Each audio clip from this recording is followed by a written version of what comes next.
we have this thing, the Row 10. Yeah. It's like these 10 questions we ask like legacy DJs, legacy acts, like such as yourself. And it's just 10 questions. Yeah. All right. So what is your favorite city to perform in, DJ in? I would hands down say probably Ibiza for sure. Ibiza. Yeah. Yeah, you've had like the longest residency there. Well, I've been going there since 1997. So Crazy. if I'm a resident of that island, yeah. Yeah. And I've been playing there since 97 religiously.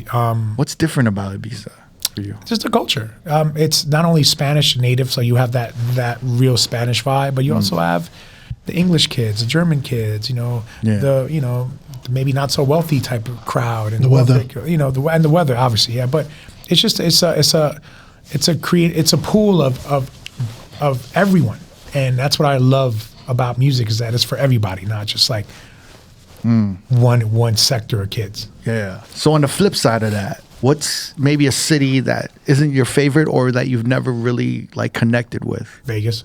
You want to think about it a little longer? That was easy. Vegas. Yeah. Why is that? It's just too.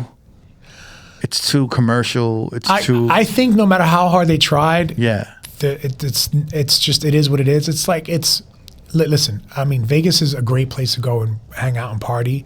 I remember I did a documentary for a British thing, ITV, called Ibiza Undiscovered. I still have it. It's on VHS. And I remember doing a documentary. It's when I was playing ice and something, and they followed me to Vegas. And they were like, "Is Vegas the next Ibiza?" I was like, "Hell no!" Wow. And I will still say that, because first, where's the water? Where's the vibe? You need a vibe. And Vegas is like, as fun as it is, it's still just manufactured place. Right. It's just it's a city that you've never been to Paris, but yeah, I have, because I've been to Vegas. Or if you've never been to Italy, I've been to the Venetian. Like it's almost just like an older version of Dubai. It's Dubai, exactly. Yeah. And to me, there's a little soullessness to that, where it's just like kind of this. It's not as organic as I want to be. That's just my personal opinion. Has it changed? Maybe. But I'm going to tell you right now, and this is my opinion, I saw this kid, Mochak, play not too long ago. Yeah. And he's dope. I love He's huge, tech house. Yeah, I love how he plays. He's got a lot of, he's Brazilians, got a lot of soul. He's very performative too. I saw him play in Vegas, and I could tell, and I know it's that age thing, like when I was his age, I was saying, I was like, what the fuck am I doing here? I saw it in his face. Like, like it's a check, I get it, and I'm getting paid, but like you cringe. You work so much harder right at a place where the people don't understand what's going on. You just work harder to set a vibe, to set a tone. It's like a bad date. You're just not connected. You're just like, this is not good. Is there a particular routine or ritual you do before you DJ or a performance? Never. No. Nothing. I mean, maybe have a drink now, like, to break the ice or my nerves, because I don't have sets. I never had a set before.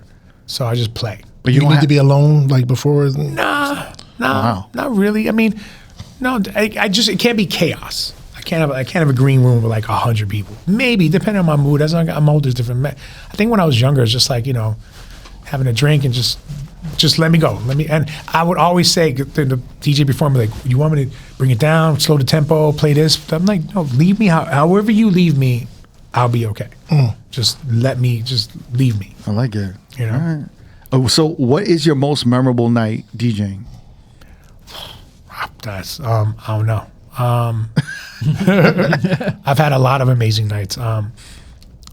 Playing in Japan at Yellow. I remember playing at Yellow, which was a club I always wanted to play at, and I love Japan. And I remember it being dark and low and super, like,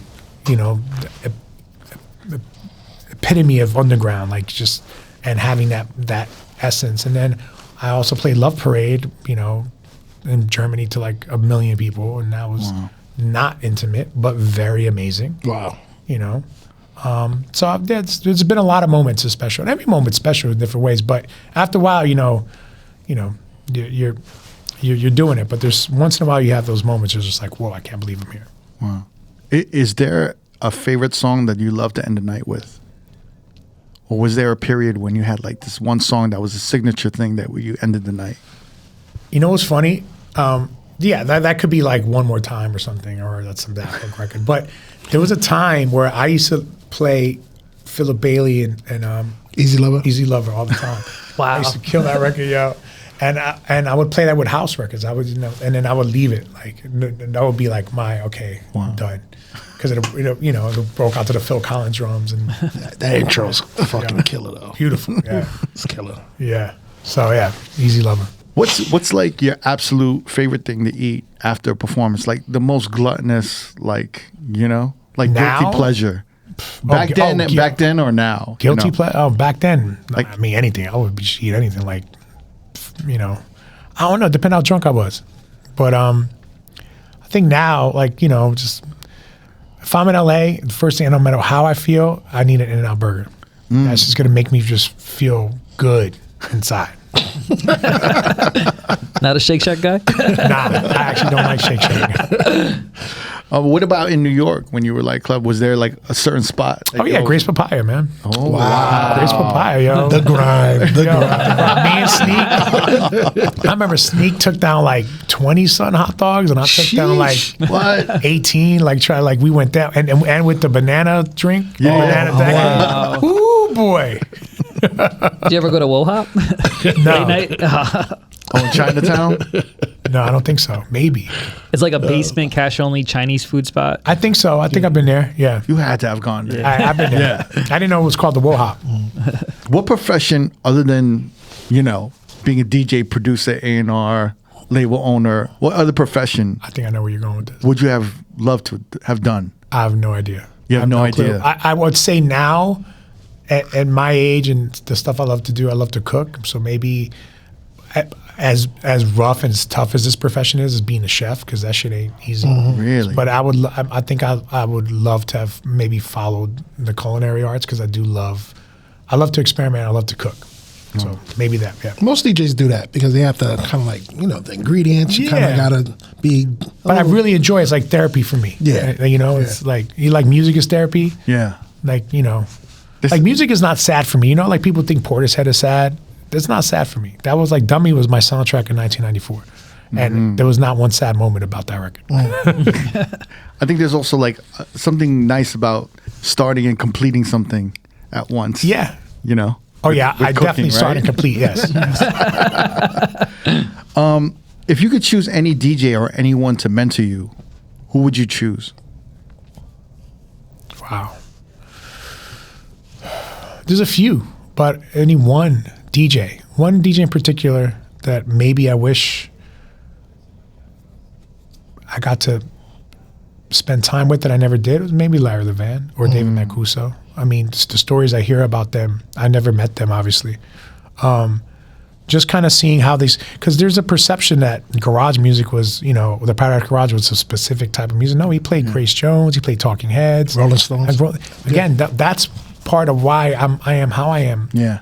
The influence is like he would play a rainbow of records, and they're all different and cool, and it wasn't like one way. So there's this misconception that there's a sound of the garage. No, he just had great taste, and he played tasteful records, and that to me is missing today. Taste. It's true. Yeah, because the DJ had to be a tastemaker. Yeah, Now- you had to have taste. Now Matt, the songs are already picked to a certain degree. Let me say something to you. You guys can confirm this, right? And everyone here is old enough to remember this. When Vanilla Ice, Ice Ice Baby came out, did anyone need to say it was bad or good, or did hip hop culture accept it? It was unspokenly no, right? Yeah. Yeah. Right. Right. Nobody had to be like, well, no. We knew it was bad. So it lived in a certain world. You didn't have to like say it. It was like unspoken. But we had taste. You kind of knew, okay, this lived there. Right. This goes here.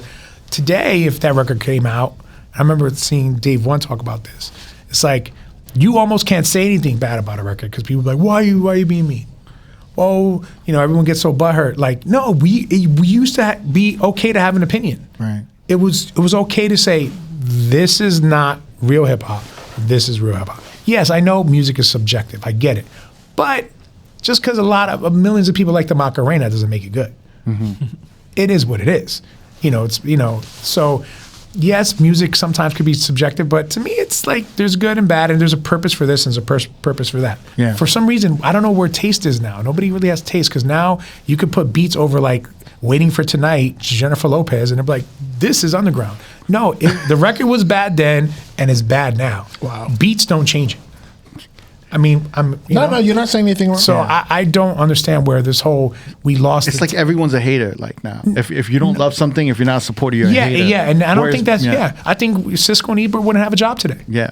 Back in the day, a hater was like a serious hater. Like, Yeah, well, those are like people that work in a record stores more sometimes, right? Hey, I worked in a record store. No, but like younger cats, Shout younger out like Beat Street. younger cats. But definitely not like that. But a lot of people like.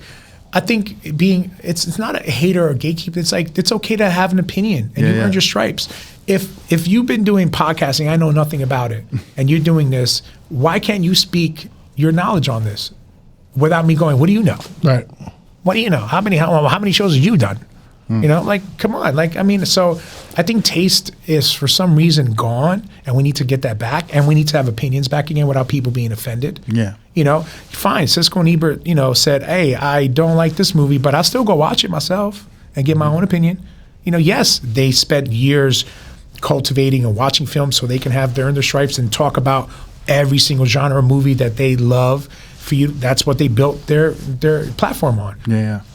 I'm going to listen to them and hear their opinion, digest it, but I'm going to go find it for myself. But it's okay to have one, But today it's like all the others. I hear some records. I'm like, how this get passed? How this one get passed? You're like, who's remixing Barbie Girl and saying this is okay in the club at playing at DC-10? Like, what's going on? But anyway, So you're not a fan of all the tech house remixes that you're hearing? it's not that I'm not a fan. I think so. To touch on that, we said this before.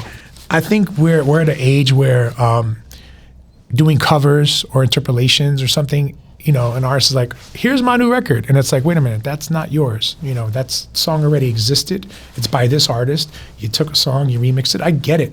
But we're at a time where it's pushing that boundary of like, that should be a remix. Right. Or that should be an edit, or that is not your record. And it's really weird because while that's happening, we're losing a lot of originality. Where's the new songs? Mm-hmm. Where's our where's all the new cultivated stuff that's coming out? That's not derivative of an old sample or a reinterpolation of this or that. How many times and Crystal Waters is my homegirl, but how many times am I going to hear a redo of Gypsy Woman? Mm-hmm. Like how many times? Like come on, write a new Gypsy Woman.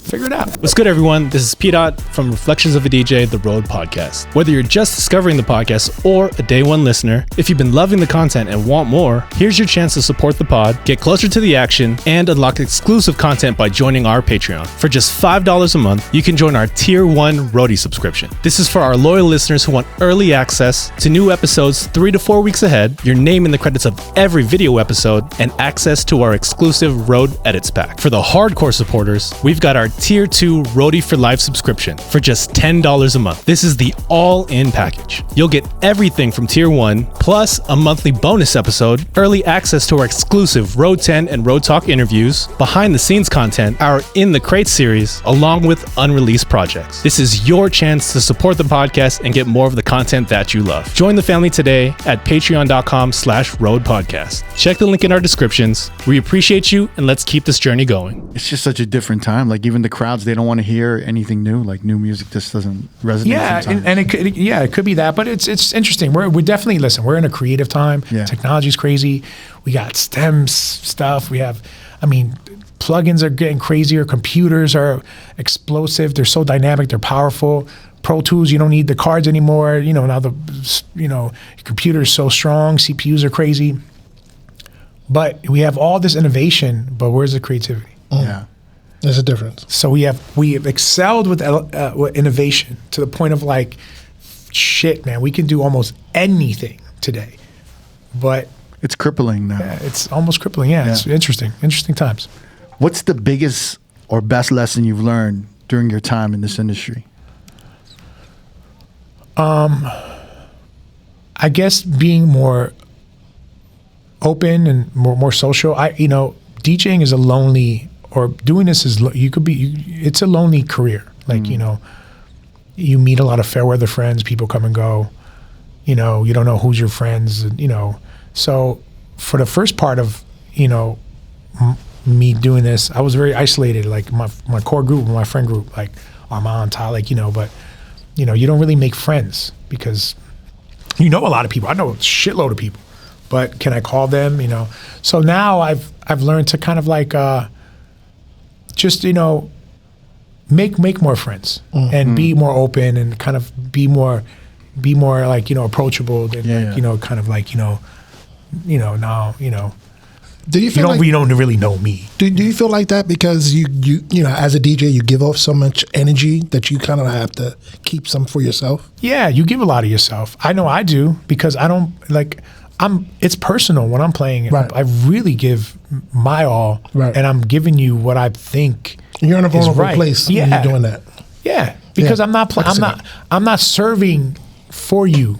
I'm serving you what I think you should know or hear or you should experience. Right. So yeah, it takes a lot out of you. I remember playing Detroit one time, and this girl, I remember playing and people were like, this one girl just sitting there looking at me, and the shirt said, "Don't fuck it up." And that one girl, I was like, damn. And we became friends now. We spoke. I'm like, that was you. But that's the I'm playing. I'm like, I'm always looking for that one person that if I'm playing a song and one person's like, I'm like, okay, got you. That's Move enough up to the next person. Yeah, I'm like, okay, I'm doing it. That I'm feeds your feeding, soul. feeding it. Yeah. And she was just saying don't fuck it up. It's like a comedian seeing one person not laughing. Yeah, it's What's your first I made it moment? I think Tribal Gathering, 1997. Like when I opened for Kraftwerk, that was like I said, I was the like S-Men. the S-Men. I was like, this can end right now. I'm good. That's a hell of a fucking moment. Yeah, that is. So here's a hypothetical. It's your birthday, right? You could have any DJ you want, living or passed away. You could have any performer, living or past, and you can have any venue, open or close. Which DJ, which performer, which venue are you choosing?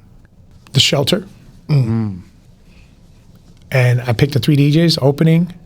What'd you say? No, any DJs you want. Yeah. Oh, any DJs I want? Yeah. It would be Derek Carter, DJ Sneak, Mark Farina, Armand, Little Lewis, Frankie Knuckles. Damn. I'm going. Frankie Knuckles, Honey Dijon,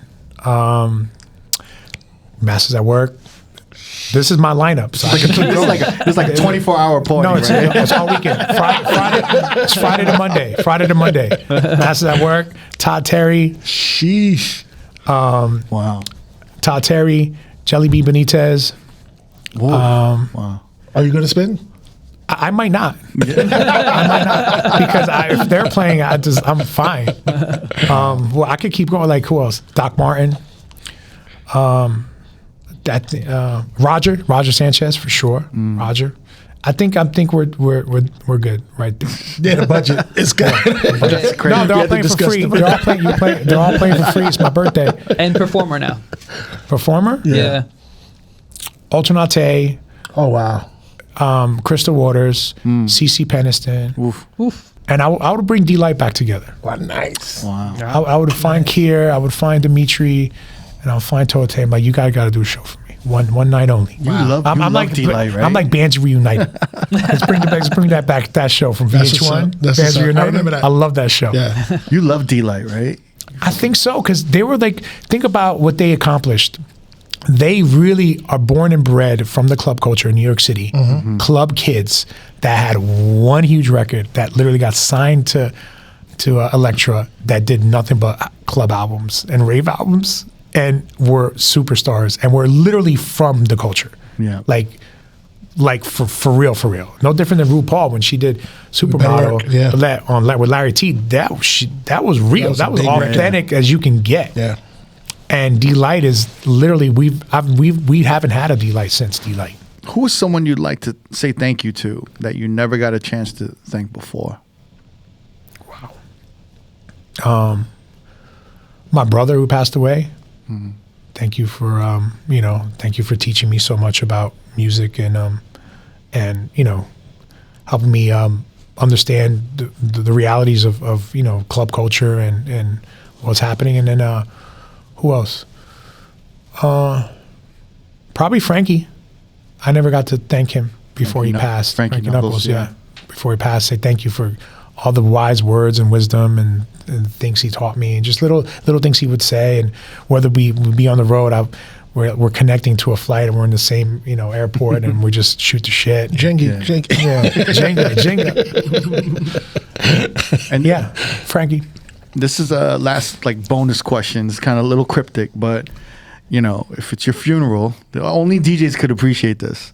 It's your funeral, and what's the last song you want played at your funeral? I never thought about this. This is big. Damn. Is this should I be thinking about this? Oh, shit.